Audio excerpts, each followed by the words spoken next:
everyone, and welcome to the latest edition of This Racing Life. And as the flat season is well underway and we're over a month in, where else would we be than the flat training centre of Newmarket? Here's what's in store for you this week. We went from being a young upcoming trainer to a Royal Ascot winning trainer, I suppose, and it's something to sell yourself on, more so than just the fact that you're just starting out. Very luckily and kindly, people obviously did take note, and we did pick up horses after Ascot that we hadn't known about, and it was sort of right place, right time, I suppose, for those involved. Things are getting tougher and tougher, and competition's really strong. So getting that good start, getting a few nice winners under the belt early on, I think is crucial. And my old governor, Jack Wall, who was so marvellous to me and trained here for 30 or 40 years, Mr. Wall once said a chilling thing to me, which is he said that everybody knows that good horses make good trainers and good jockeys. What they often forget is that they ruthlessly expose bad ones. With his father calling time on a long and successful career and his brother David making waves down in Australia in association with Kieran Maher, it's fair to say Harry Eustace had a fair bit to live up to. Well, how about a Royal Ascot winner with his first runner at the big meeting? How about 21% for his second season as a trainer in his own right? So far, he's more than had his fair share of bragging rights around the kitchen table. Harry, I think most people would think it was a foregone conclusion that you'd be taking over the reins from your father James. You've got the pedigree to boot. Was it as simple as that? Pretty much. For a long time, well, both my brother and I have been in racing and wanted to train eventually, and really it was just a matter of where we ended up doing it. We've both travelled a fair bit, but to have the opportunity to start training out of this yard and a setup we know very well was a massive plus, and one that, touch wood, at the moment is bearing fruition. You mentioned the travel. You've undergone tutelage under some massive names within world horse racing. Just give us an idea of where you've been, what you've seen. Yeah, so I was very lucky. I first went down to Australia and worked for Lee and Anthony Friedman and Peter and Paul Snowden, which was understandably great fun, but also a big learning curve. It's very, very different down there. And then came back and did the Irish National Stud course, which was, for me, a fantastic course to do. It's more the sort of breeding side, and having grown up only in the racing side, it was all actually very foreign to me. So I learned a huge amount and met some great friends that are still friends in the industry today. And from there, I went to Jeremy Nazida for 2 years, which was, again, I mean, his strike rate and sort of placing of horses was brilliant, and learnt a huge amount from him. And Dad had worked in California when he was younger and encouraged us to go to America. So I went to America and worked for Christophe Clement, that was brilliant. I sort of had a bit more experience then, and so I got more responsibility and saw some great horses. Tunnelist, sort of in particular, was a standout. He won the Belmont when I was out there, which was a incredible experience. And then from there to William for the final stint before making the decision. So I've been very lucky, and travelling was a massive part of it. Has the dynamic changed from when you were here before, when you would work at the yard, to now that it's your name, you're making the decisions? Yeah, I think he would agree, but he was looking forward to retiring when I finally took over, and it probably took a year or two longer than he'd hoped. So he's been fantastic in particular, and the decision making is very much left with me. I'm very lucky to have him to fall back on, or if I'm away at the sales, he's here, and to have that sort of experience, keeping an eye on him's massive. But he's been, as I say, looking forward to stepping back a bit for a while, and is enjoying doing that. Year one, successful. Year two, you not only went up in winners, but your strike rate was phenomenal. Yeah, we very much early on concentrated on buying 3-year-old types at the sales, which sort of possibly went against the mould of more recent times, but it's what suits me, and luckily what suited, you know, the people we were training for. So the first year was always, you know, a building year into year 2, which possibly put a bit of pressure on ourselves to sort of try and deliver year 2, but thankfully it worked, and we had a great year, and we were all delighted with how it went. I think probably an understatement, given it included a first Royal Ascot winner in your own name as well. Did you see a noticeable difference in how exactly people would interact with you at racing, where the new ownership might come off the back of having a winner at essentially our championships of horse racing in the UK? It helped a huge amount. We went from being a young upcoming trainer to a Royal Ascot winning trainer, I suppose, and it's something to sell yourself on, more so than just the fact that you're just starting out. Very luckily and kindly, people obviously did take note, and we did pick up horses after Ascot that, you know, we hadn't known about, and it was sort of right place, right time, I suppose, for those involved. It's important to have horses year round that are competitive for you, and making me do it, not only in the early part of last season managed to get you some black type on the board, she's also been very competitive over the winter. Yeah, she's been a star, as have her owners, and as you say, early on she was quite a bit of fun, and placed in a Lingfield Oaks trial, and slightly lost her way a little bit in the middle part of the year, predominantly actually my fault rather than her fault, but we had actually been aiming her at a listed race in December at Lingfield that got abandoned because of the weather, which was a little bit of a shame, because she really enjoyed Lingfield, but there were good valuable filly handicaps that she managed to pick up good prize money in, and she earned herself an extended extra year in training, and hopefully she'll be a bit of fun for everyone this year. Well, she managed to get black type for you. Seat d'Or managed it last time as well, which I imagine Meydan was something of a disappointment, but if you're not there, you can't pick up any prize money, and it was great to see her back on track in the Blue Ribbon. We sort of thought the programme would fit her out in Dubai, and as it turned out, you know, she stays very well, and that sort of programme wasn't there for her, so we sort of learnt plenty about, one, what you need to take out there, and also her. And France was a little bit of a head scratcher, because, you know, she had come back in good form, but as you say, it was nice to see her back on track at Epsom, and I think a big plus there was getting Pierre-Louis Germain back on board. He gets on very well with her, and we sort of saw the results of that last Tuesday. Totally at the other end of the scale in Docklands, he won a Band D maiden last time, but it looked a great opportunity. The race itself was a bit of a mess, but he still passed with flying colours. Yeah, I'd hope not to be having to target that race with him by then, but it was nice to make him a winner, and as you say, I think he won despite the circumstances rather than because of them, and we're looking forward to seeing him over a mile on the grass, and that'll really play to his strengths, and we'll learn plenty about him next time.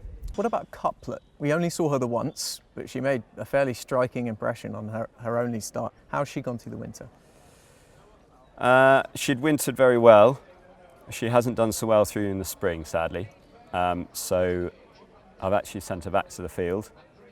The boys involved have been very patient, and it just wasn't happening for us. She's grown quite a lot, changed a huge amount, and just looks a very raw, leggy filly at the moment. And it can happen at springtime, and it's a shame, because, you know, we were all sort of dreaming through the winter, but she's good enough to give the time to, and we'll bring her back for the, you know, June, July onwards, and just campaign her properly, and if we can get her back to where she was before she won, you know, I do think she's quite a smart filly, and fingers crossed the guys involved will be repaid for their patience. Just lastly, you're obviously a hugely ambitious trainer. You'll have big targets, races you'd love to win, but at the end of year 3 as a trainer, what would make you very satisfied? If we could have won a stakes race, at least. You know, it's nice picking up black type, but, you know, everyone wants good horses that win stakes races. So if we could have won one of those at least, then, you know, we'll have taken a step up from last year, and the plan is always just to improve year on year, so that'd be nice. Charlie Fellows is in his 10th season with a licence. There's been plenty to shout about in a career to date, but very much this season as well. The horses are happy, as you can tell, and hopefully things can carry on after a strong start. We've had a very good start. Listed winner and a group winner in April. I'm happy boy at the moment. And it's key now because things are getting tougher and tougher and the competition's really strong. So getting that good start, getting the few nice winners under the belt early on, I think is crucial. And hopefully we've kept the dream alive with a few horses. Often this time of year you're shattering dreams. Luckily it looks like we've kept the dream alive and we can really start planning for some bigger days ahead. And there might just be a big one in the dream yet. She made a fantastic return, and I guess you were kind of damned if you do, damned if you don't with the money on the table at Newcastle. She's a filly that always takes her racing well. A lot of people say, why did you run her 5 days, 6 days later or whatever it was after a career best? But she takes her racing so well. There's 150 grand on the table. You're mad, you know, if you're not going to try it. And I spoke to the owner. The owner loves the punt. He loves going for things. You know, he's very much an optimist, and he understands that when things don't work out, they don't work out. And she ran really well, but you know, I think one thing we've learned is that she really is a top class filly when she gets her going, and she loves soft ground. We made a little tweak at Donny to do with the starting stalls, and that helped big time, and she just popped out, got in a lovely rhythm, and Kieran rode her beautifully. And I think, having always thought she was probably Group 3, Group 2 at best, having watched her do that, and if she continues to break well and continues to get in a good rhythm like she did that day, I now genuinely believe that she has got a Group 1 in her when she gets her conditions on really, you know, proper soft ground. It's incredibly important to keep owners coming back time and time again, giving them the best possible experience. The Vintage Stakes last season was a big moment for you in your career because Marban not only won, but he won for a significant owner in Sheikh Ahmed. One of the biggest positives over the last 3 years was the support of Sheikh Ahmed. Getting that call was a big moment. We got sent 3, and to have a group winner with the first crop, as you say, was a massive moment. He slightly lost his way after that, but I felt possibly, with running over 6 first time out this year, that maybe the 7 furlongs was just stretching him a little bit. I know we won a Group 2 over 7 at Goodwood, but Goodwood is the sharpest track in the country, and when Spencer drops one out and switches them off like that, they can stay further than maybe they're meant to. And a lot of the horses he beat that day probably want a mile and further, Holloway Boy, stuff like that. It'll be very interesting dropping back to 6. He's by Oasis Dream. He's a big, strong, good-looking colt. I see no reason why he can't drop back to 6. You said at Newbury that Grand Alliance really owed you one after that Royal Ascot disappointment. He's not straightforward. Do you think he'll ever be straightforward? I really hoped that this year he would be more straightforward with the gelding operation. And in a sense, I guess he was a little bit more straightforward at Newbury, but he still veered halfway across the track again and still tried to throw the race away a little bit. So he's clearly not completely ironed out. He's a very, very talented horse. He's a funny horse. He would not show you that at home. But he gets to the racetrack and he's different. But I think this year, he had a hard year last year. He started off in December and he raced all the way through. He ran in a Derby, he ran at Royal Ascot, and then his form dipped after that. I think he had 2 really hard races. Goodwood obviously was a non-event, York was a non-event, and then we gelded him. He had a nice break, went to Newbury, ran a cracker at Newbury, put his hand up, showed us that he was back to form. We then gave him the winter off, and hopefully this year, a fresher horse, kept fresher throughout the season, his season will prolong, and time will tell how good that form was. Max Vega, I think, is a pretty good, solid yardstick. Obviously, the 2 outsiders were first and second, so I think the form has got a little bit of a question mark over it. But I'd be pretty hopeful that he'll prove that wrong next time and take another couple of steps forward. You've been a trainer now for the better part of a decade, and you can take this question whichever way you will. I'm hoping positively, but is it quite nice to not be the brand new, shiny new thing in Newmarket? You've established yourself, group winners have come with plenty of different horses. Is it quite nice to be in this kind of position? I don't know. You're ambitious. I'm very I am ambitious, very much so. And I don't want 200 horses, but I'd like to fill this place. This place deserves to be full. And I feel that I've got the team and the group of horses here that we can have another big year. And hopefully, Rome wasn't built in a day. It will. I'm 100% confident that it'll happen. I've just got to keep on doing what I believe in. Keep on getting the best out of the horses that I possibly can. And I think that's something that we do every time. And I'm very proud of the fact that very few horses leave this place and go on and do any better elsewhere. And as long as I keep on doing that, and as long as I believe that what we're doing is right and that we're doing the best by the horses, then I'll be happy. I'd love to be the shiny new thing still. Maybe I will be again one day, but I'm pretty happy where we are. 2-year-olds wise, is anything different to this year than it would have been in previous? So I don't know why, it really annoys me because I often don't get associated with early season 2-year-olds, but I think I've actually got quite a good record with early season 2-year-olds. I think I even won the first 2-year-old race of the year once with Snazzy. We've got some quite sharp 2-year-olds here. I think I've got the nicest bunch of sharp 2-year-olds I've had probably since I set up training. And although I haven't had a runner yet, we should have had a runner. A couple of colts were ready to run and they just had a small setback, which meant I couldn't go. But I've got about 8 or 10 that are working and are not far off ready to run. And I'd say we'll have quite a few 2-year-old runners through May. And hopefully a couple of them will put their hands up and say, you know, we might be a Royal Ascot type. But they look all right. I'm actually quite excited by them at this. And maybe one day, if Charlie Fellows and Harry Eustace keep it up, they'll be training as long as the incomparable Sir Mark Prescott. He's been at this for over 50 years, but arguably his crowning achievement came at the back end of last season. Tom Bull had the enviable position of interviewing a legendary figure within horse racing. Sir Mark, I can't understate how much of a pleasure it is to be here at the historic Heath House to talk to you about some of your favourite moments and reflect on some of the history here, because there is plenty of it. Well, it's a historic place and I'm very lucky to be here. All of us are slaves to our property to a greater or lesser degree, and I've certainly slaved to try and make this place as nice a place as I can and as modern as I can, whilst embracing the old times, but to make it as modern as I can. I love the way that you've tried to protect history as much as you can as well. For example, St Simon's skin on the wall. It's great, isn't it, really? Well, I suppose I love history and I love the place. We're all a slave to our property to a lesser or greater degree. And so I wanted to try and make it so that if Matt Dawson and Fred Archer came back, they could find their way round, but all the most modern things were here. And there was a treadmill and a swimming pool and covered horse walkers, and to try and make it the most up-to-date 50-horse stable in the world, but that they wouldn't get lost walking around. What do you think Dawson and Archer would have made the innovation like that new swimming pool and the treadmill? I think they would have.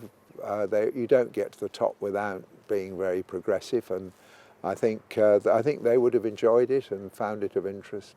And Mr. Waugh, my governor, who had none of those aids, I think they'd have found it of interest. Because you said to me when you put in that swimming pool early on in your career, it was a bit of an innovation itself. It was the second pool built, I think, or the third, and Mr. Mander, who's still going, I'm proud to say, and I it was a bit Heath Robinson, and thanks to Alpinista, we've redone it this year, and so that it's not entirely dependent upon some lunatic logic. It now works so that people can understand it. So. One of the fastest horses in your yard, no doubt about it, was Marcia. She won the Nunthorpe, of course, and I know that she was, at one time, almost faster than the treadmill. She was. We got the treadmill about 6 or 7 years ago, and basically most horses will relax on it, and you use it, lots of trainers use it for different things, rehabilitation, not so many actually for training, but Marcia, being a sprinter, officially the machine can go faster than any racehorse, but she got increasingly competitive on it, and she'd be waiting for it to quicken up. So whereas she was a very good ride on the heath, she became too much on the treadmill, and she could go faster than the treadmill designer intended it to go. So in the end we had to stop using it, but I don't expect I'm going to find another one to go faster than the treadmill. Just going back to Spindrift, who of course won all those races for you, did that ignite the fire in your belly a little bit to start training horses with sequences in mind, because that became something of a métier for you down the Yes, years? it did, and I mean with him it was that I suppose we were the first people to work out that there was a succession of races which were condition races, and as long as your horse hadn't won 2,500 you got no penalties. So by working backwards through the programme book you managed to get this sequence, and he more or less won them all. And the great triumph I always felt was he only got 7 stone 13 in the free handicap, and yet he won more races than any 2-year-old for a century. So And you wouldn't get that now, really, would you? No, you couldn't do it. I thought it was the most wonderful training performance, and I was congratulating myself enormously. And Bill O'Gorman did it twice in no time at all with Providio and Timeless Times, and then the authorities did change the races. But I suppose you have to congratulate yourself, don't you, for a trainer, because otherwise you're not going to be getting any more wins in the future. You think, Yes, oh, I can't do this. I always find as soon as you start congratulating yourself, somebody tells you that did it straight. I remember having first and second in the Cambridgeshire, and as I walked off the stand, Steve Norton said, "Well done, Sir Mark, marvellous. I remember doing it 4 years ago. I thought this was the most wonderful achievement." You know. So, you know, it's good for you. And I suppose the step up from conditions races and handicap victories to the likes of Pivotal was a slow one, or did it happen? Yes, very slow. Yeah. Jack Berry and I were battling away, having never won a Group 1, and Jack never did win that Group 1, which is awful, really. Such a marvellous man, and did so much for everybody. Yeah. But yes, it took a long time to come, the first Group 1. Yeah. And when it did, I imagine it was pretty special. It was a great day. It was a great day for Cheveley Park. It was the foundation, really. Pivotal became the foundation stone for Cheveley Park. He was the first horse that they had bred themselves, who went back to stud. He was a landmark for us all, I think, and a wonderful horse, and he became an even better sire than he was a racehorse. Yeah, not half. That must have been made you quite proud, I imagine. Well, reflected glory is always very good. Yeah, always very good, yeah. And once you get that first Group 1 win on the board, I assume it gives you that confidence to try and get some more. Well, I don't know that you needed the confidence. We gave you the material to win, and last second had come along the same year. Of course, yeah. So we suddenly went from just winning quite a lot of minor races to having the champion sprinter and the champion mile and the quarter mare. And that transformed everything, really. But when you've got relatively small yard, I mean, we have 50 boxes, obviously the numbers restrict how often those good ones come through, and you've got to try and not make a mistake with them, if at all possible. And were you always keen to try and keep it to 50, not to go elsewhere and try and rent another place out? I never took more than 65 horses on the books, which meant that really you're pretty full all the time. And there were a few big decisions to make. I didn't regret them. Well, the awful thing is that if somebody asks you to have a horse and you genuinely cannot fit it in, you write them the most lovely letter and say, "I'd love to have one for you next year." They never ask again. It's the most interesting thing. And you know, at one time we did literally turn away 60 yearlings. So That must have been it quite was hard a big to do, decision. though. Yeah. And I think, you know, young trainers now are very successful. When you get to a moment, you've either got to go or you're going to say, "This is my number," and either is a good decision, but you mustn't regret it afterwards. Yeah, it's interesting that you mentioned young trainers. What do you make of the younger brigade coming through the likes Well, of they're George very good, Bowie, Harry unfortunately. Eustace? They're very good. More of a science, isn't it, these days? Almost? Yes, and they're very good, and they've, you know, now there's very good trainers' courses before you start, and the handicapper comes, I think it's wicked, comes along and tells them what to do, and accountancy and all those things, and I hope the BHA will very much introduce a section for trainers and jockeys whereby they have to understand the arguments for our sport, because I think it's a wonderful opportunity to make sure that our own people know how to defend what is a great sport, but it's under pressure from people who have very little understanding. Let's talk about your team here, which is lovely. Yeah. And over the years, you've had plenty of fine riders and fine assistant trainers, the likes. I wanted to ask you about William Haggis, because of course he has become one of the foremost trainers. Poor but Willie, he was your assistant. Yes, for a he while. was. Well, he's my pupil assistant, and famously he said that I was the most hateful human being he'd ever met in the world, which is I find very hard to believe. It's a after this high morning. bar. It's a high bar, and I feel I could never exceed that. And but he survived, and it's great to see him training these wonderful horses and the orange jackets all over the heath. So, and of course we've got 3 or 4 at the top in France, and when the filly won in France, it was wonderful to. They were very generous, and it was a great day, you know. And so I enjoy the successes of my former pupils, and they love beating me, but they forget, of course, I'd rather be beaten by them than anyone else. Part of your team has been the jockeys, of course, and you've always been very loyal towards your jockeys. I've had good jockeys. You've had good jockeys, but at the same time, you know, you've not really moved around. George Duffield, then Seb Sanders, then Luke Morris. I had George for 31 years, Seb for 11, and Luke for 11, I think, or something like that. You know, I've been very lucky. None of them have been great stylists, but they've had that in common, and all 3 have been very nice men, and all 3 are tough and professional. They're not late, and they don't talk a lot of rubbish, and they don't waste time, and that suits me.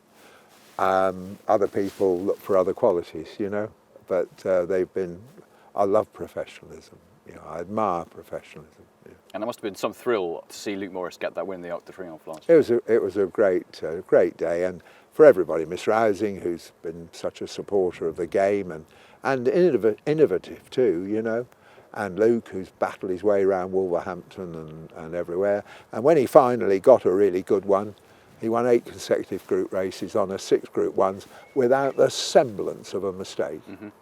Not the semblance of a mistake. He was cool personified, wasn't he? Isn't that interesting, you know, that, you know, we've taught these great things, but a proper workman never made a hint of a mistake. And I think the nicest remark, we were laughing, was he said that before the Arc he'd watched, in the 2 previous days, he'd watched 28 Arc de Triomphe.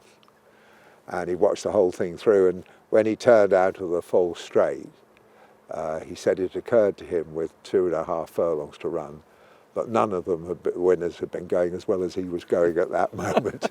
So it must have been a wonderful feeling. And he also must have thought to himself, I can't possibly mess Please this one God, up, I surely. don't get this bit. So I think, you know, for all of us it was a wonderful day. I don't suppose I'll have a better, yeah. Would you say that was your highlight of your racing career? Yes, I think my first winner as a very bad jockey was fantastic, and I think that was fantastic. And in between there've been goods and bads, but they were the best, yeah.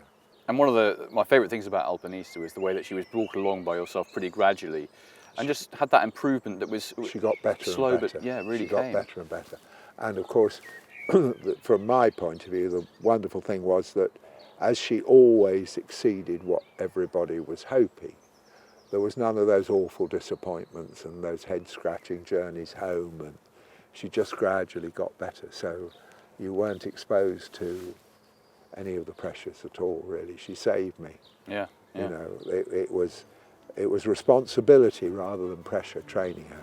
Yeah, that's a difference. That's it for the latest edition of This Racing Live. Thanks to Harry Eustace, to Charlie Fellows, and indeed to Sir Mark Prescott. We have pounded the streets of HQ here at Newmarket once again. Hopefully you've all enjoyed it. We'll see you all again very soon.